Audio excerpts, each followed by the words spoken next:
एक गर्म दोपहर थी। स्कूल से वापस आते हुए ज़ैनब ने देखा कि सड़क किनारे एक बूढ़ी अम्मा धूप में बैठी थीं।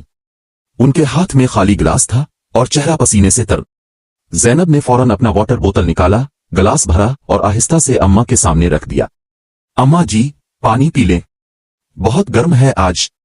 बूढ़ी अम्मा ने मुस्कुरा कर देखा, पानी पिया और बोली, बेटी, अल्लाह तुझे खुश रखे, आज मेरी प्यास बुझ गई।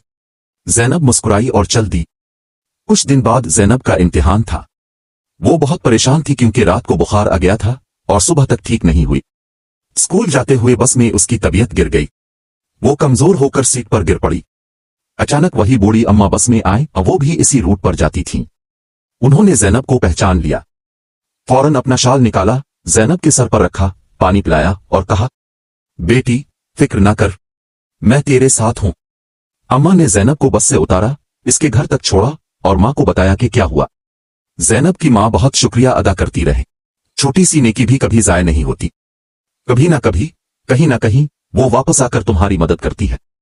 अगर ये कहानी आपको पसंद आई है तो वीडियो को लाइक करें और चैनल को सब्सक्राइब करें।